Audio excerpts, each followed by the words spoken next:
Hello, Michael Patine here for another episode of It's Cuppa Time. Today I thought I'd do something a little different, something I haven't done before. A bit of a year-end review, sort of looking at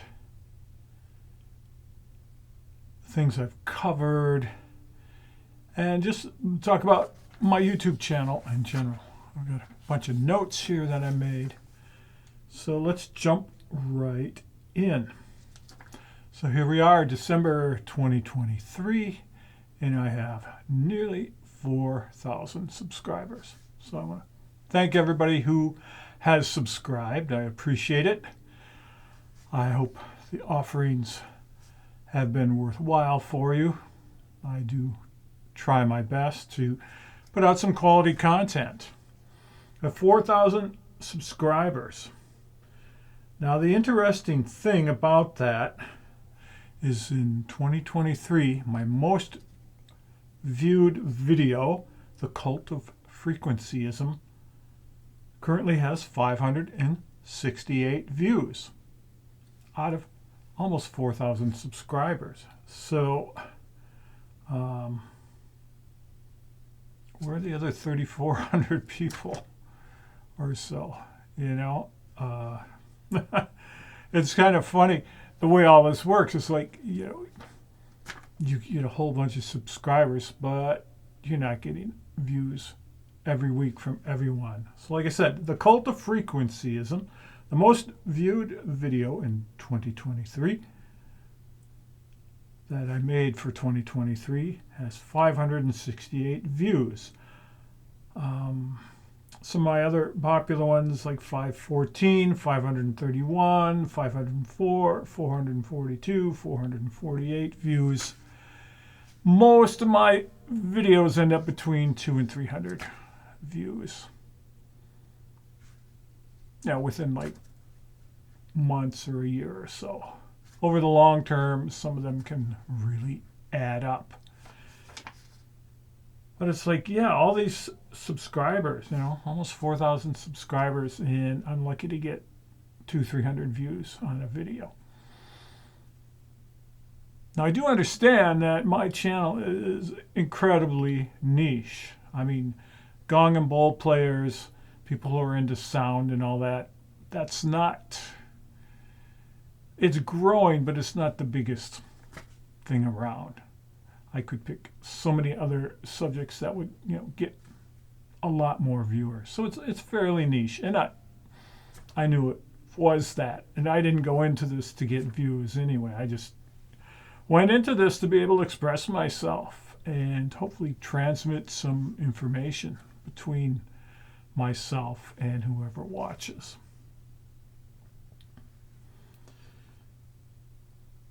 So all these videos and all these subscribers and that. And I can understand, why I'm not getting like 3,000 views at a time.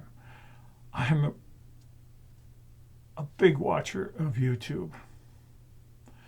And I probably subscribe to 70 or 80 channels. Well, there's absolutely no way I can watch all that content. Even if I was to watch 24 hours a day, I probably could not watch all that content in a week.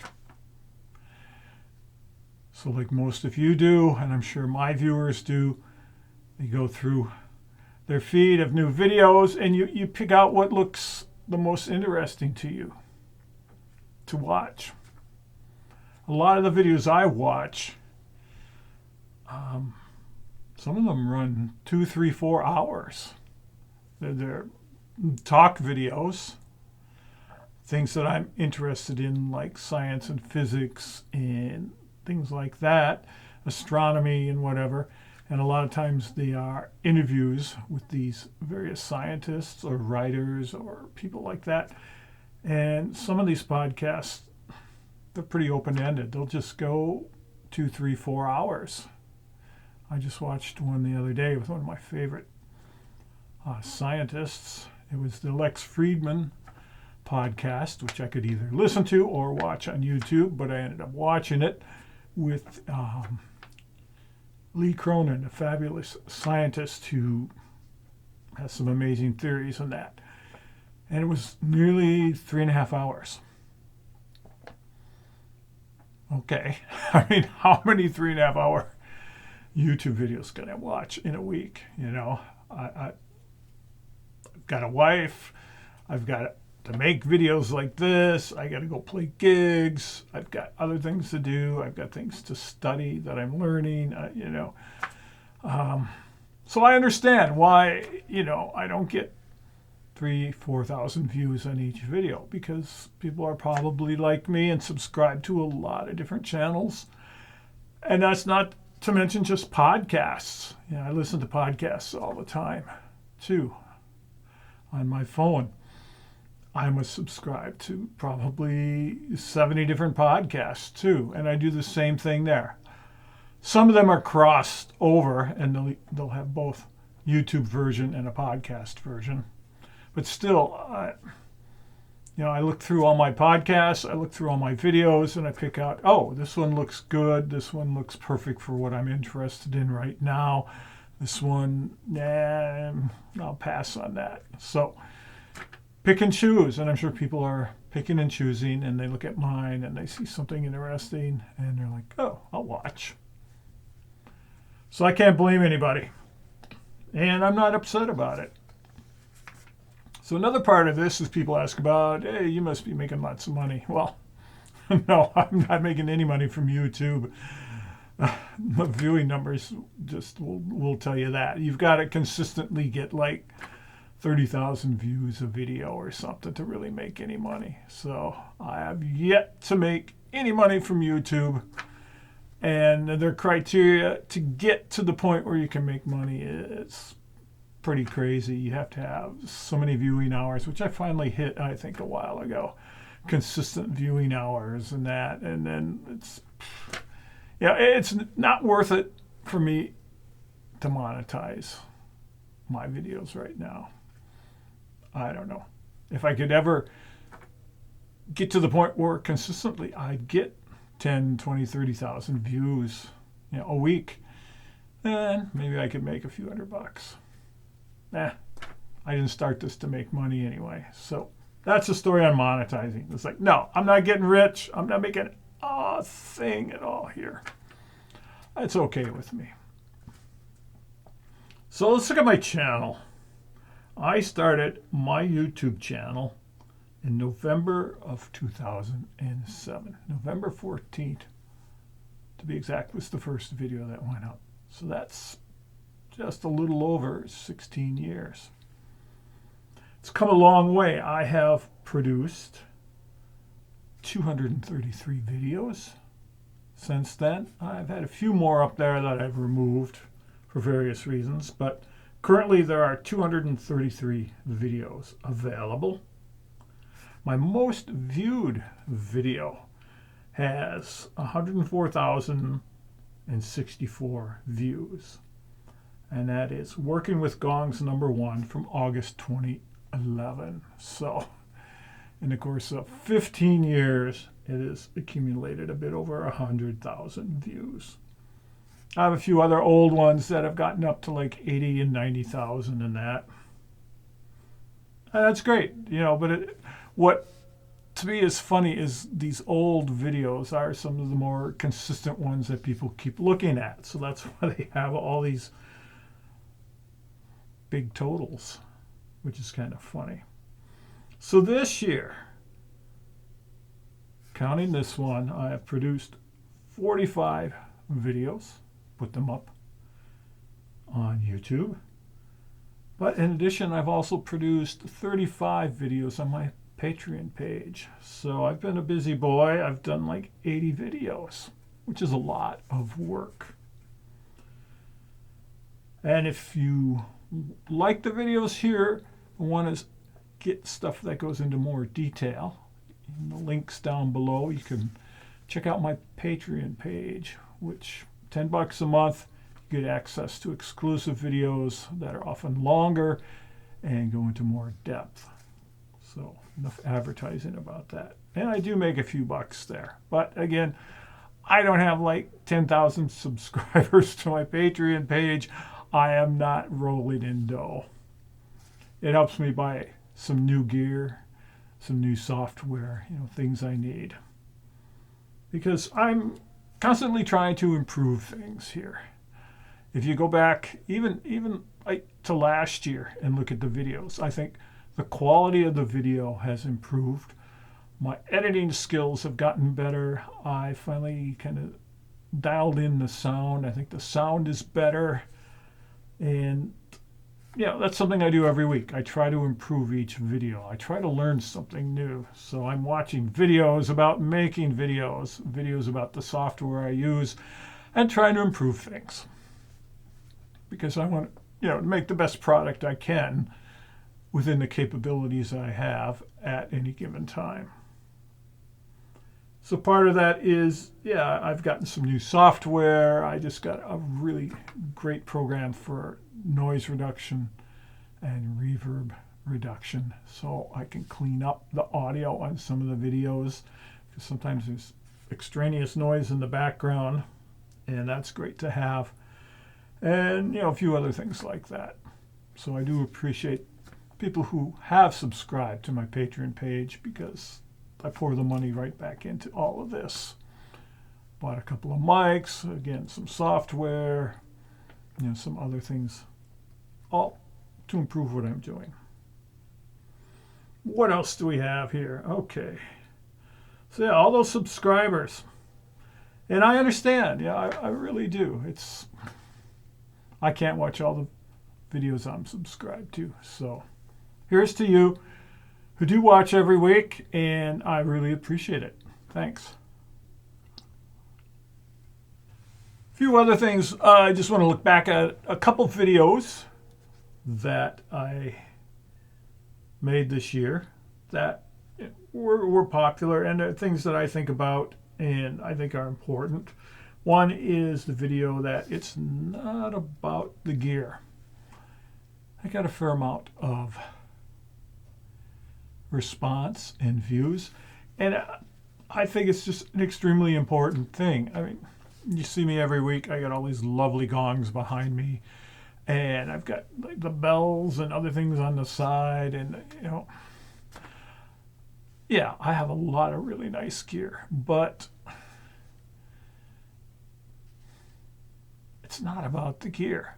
Unless I'm at Gong Camp, where I go every year and hang out, or I'm putting on a workshop and teaching and that, unless it's a group of gong and bowl people and we're all nerds and we're all geeking out over the gear, okay, in that case it's about gear. Like at Gong Camp, we'll just stand around and we'll play gongs and we'll talk about, oh yeah, try this mallet, and somebody will get out their tuner and go, oh, this is a D sharp 2, and we'll go, yeah, okay, and this one over here is a C, and and we'll nerd out about all that stuff.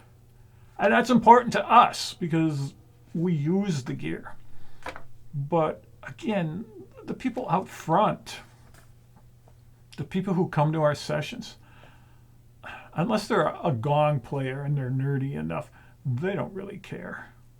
I have people in the Q&A after my sessions, they always ask about things. They ask about gongs and that. Like one thing in particular is people go, why is that gong? Why is the center of that gong like that? Or over here they'll go, what is that sign on that gong? And I tell them, oh, it's a Jupiter gong. It's a sign for tin in alchemical circles and things like that. But it's usually very basic questions like that. Or why is that gong bumpy? Or down here, why is this one so bumpy? Or on the other side, why does this one have all those rings in it? It's questions like that. Or they'll say, what gong or instrument made this sound? And then I'll have to figure out what they're talking about and try to find the one and play it. And they go, yeah, that sound. And then I'll explain things. But it's at a very superficial level of an ordinary person's curiosity. Hey, I was at this session And I heard all these great sounds. Can you tell me about it? Or they'll say, what's that bell on your table? And they'll point to the drill boos and say, how does that sound? And when did you use it? Things like that. So it's very superficial, and it's just curiosity. That's all it is. But they don't care what the gear is. And they're not saying, oh, do you have a Gongling gravity gong? You should use one of those. Those are great gongs. Or, why don't you have a Chinese chow in your setup? Or things like that. The only sort of gear question like that I get is, oh, you don't have any crystal bowls. Why don't you have crystal bowls? So I just explain to them I just don't resonate with crystal. I think they sound fine. I have lots of friends who have them and play them. I've played concerts with crystal bowl players, but I resonate with metal. So I don't use or have any crystal bowls. And everybody's like, oh, okay. But that's about as nerdy as it gets. So remember that. As gong players and bowl players, we can be nerdy and we could be all about the gear. And like you could see my video and you can go, oh, he's got a number 4 bronze there, and he's got a Jupiter and a number 9 bronze, and over on this side he's got a number 8 bronze, and blah, blah, blah. That might matter to you. To ordinary people, it doesn't matter. Just ask my wife. I mean, she comes to gong camp, she comes to gigs, it's like, they're gongs. Doesn't matter. I buy a new gong. She's like, you bought another gong. Okay. That's about all that matters to her. And she's a musician. And she's a great musician. But, gongs aren't her thing, so she doesn't nerd out over them. So remember that. I just think, out of all the videos I made this year, that was one of the most important in many ways. It's just that nobody cares. Just show up. Make the music with what you bring, and the people care about the music. They don't care about what you made it with. It's like on a recording. You listen to a CD or a download or whatever, you can't tell what people are playing. Do you like the music? Yes. No. Which way? Yes, I like the music. Okay. Does it matter what they're playing? No, not unless you're a nerd. So that's that on that one. Let's get a couple other things here. Bronze gongs. As you all know from the past few years, I've got the full set of bronze gongs, and I'm a big fan of them, and I love them. I use them at every session. I use like 4 of them, and they're amazing. I get a lot of questions about them, so I wanted to just kind of answer a few of those. And the biggest thing is each bronze gong is unique. Now here's my Jupiter Planet gong. I could call up Paiste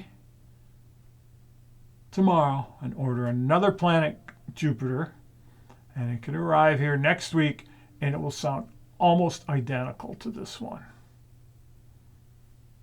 That's the way of the nickel silver gongs. Same thing with a symphonic gong. I can order any gong and it'll sound pretty much the same. I mean, there are variances, but it's very slight.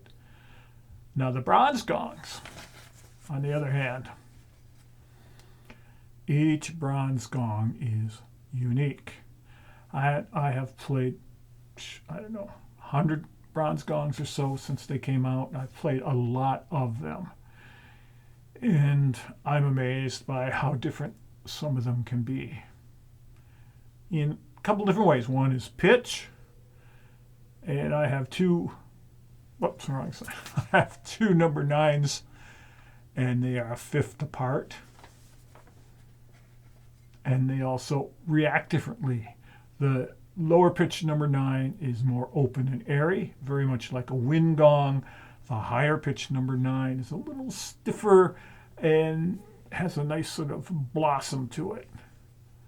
Both number 9 bronze gongs, but very different.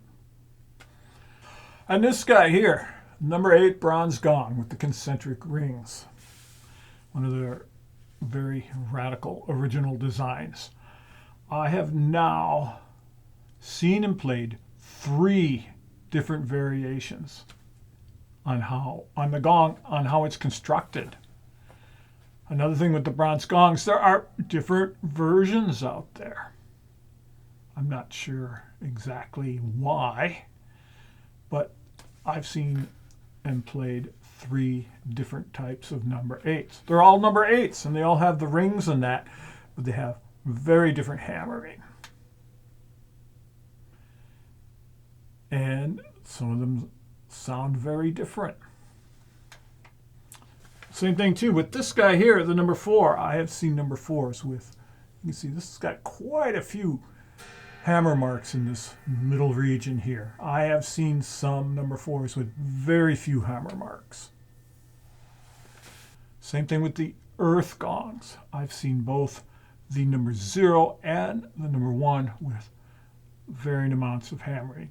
Normally the number 0 has less hammering, where the number 1 is very dense and the very deep hammering. But I've seen a number 1 that looked like a 0. Very few deep hammer marks on it. Yet it was all polished and shiny. It was a number 1, but different construction. So that's another part, is that there are different versions of these gongs out there. So they will sound different in pitch.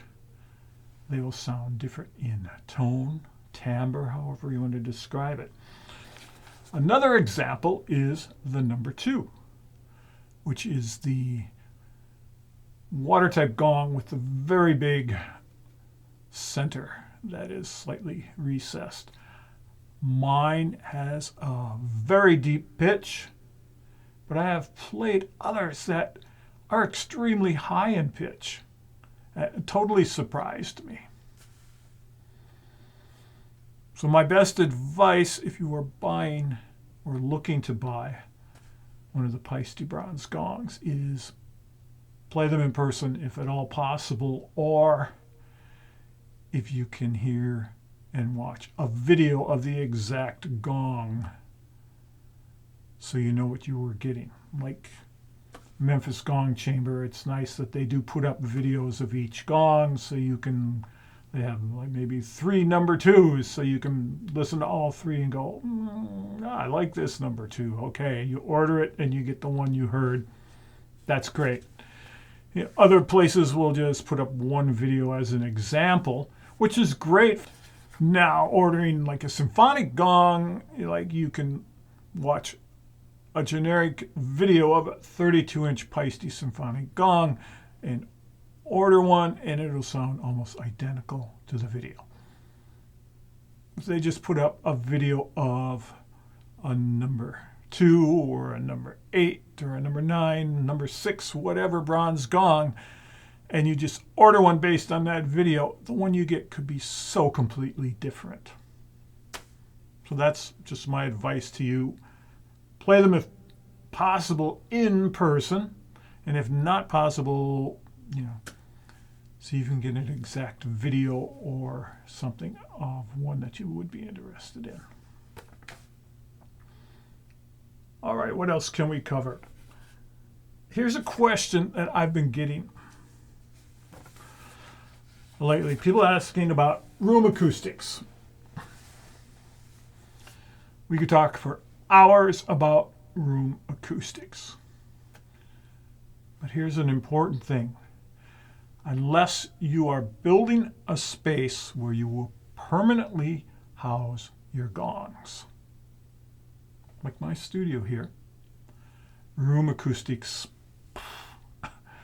don't worry about them. If you are building a space and you're putting together your gong temple or whatever you want, then you can look at the acoustics of the room. You can look at where the optimum place to set your gongs is. You can look at putting up sound absorption and other materials, to really optimize the sound in that room. That's great. But the minute you take your gongs out of that room, move them and set them up in a different room, it's a whole different ball game. So don't worry about acoustics that much. Worry more about listening to the room and understanding the room. And this only comes over time. You can't play in 2 rooms and go, oh, I kind of understand this. No, you have to play in hundreds of rooms, really. So it's a thing, it's an experience thing. As you go through your career and you play in more venues of different types, is listen. Don't just get in there and play and pack up and go. Pay attention to the room. Look around the room. What's it look like? Okay, it's got mirrors on one wall. Okay, it's got carpeting. Okay, it has acoustical tiles. Okay, it's got glass windows along a wall. It's all brick. It's plywood paneling. You know, all these things change the acoustical property of the room. So it's important to understand, okay, this room sounds like this. What does this room look like? As far as the materials. And also as far as the shape. It's a very long room. It's a very wide room. It has a high ceiling. It has a low ceiling. All these factors. Again, we could talk for hours on acoustics of a room and how your gongs will react in there. But it's a moot point if you were playing in different places all the time. One day you play in a church, beautiful acoustics, high ceiling, and your sounds are just like, they're just swimming in there. It's gorgeous. And then you play in a little compact yoga studio and the sounds are like, they're all tight and they're just pulling in on you. You need to just learn how the rooms are and adapt to the sound. I mean, ideally, you would have a nice acoustically treated room and you'd be able to set your gongs far enough from the wall that the walls aren't interfering with the sound. And, everybody would be in an optimum spot to hear. But it doesn't work that way. The shape of the room and things like pillars and things like that often dictate where I have to set up. I go into a new studio, I give it a look over and maybe walk around, clap my hands a little, kind of listen to the sound and just try to pick out the best place that I can set up, both for logistics for me and for the people in front of me, and also for the sound.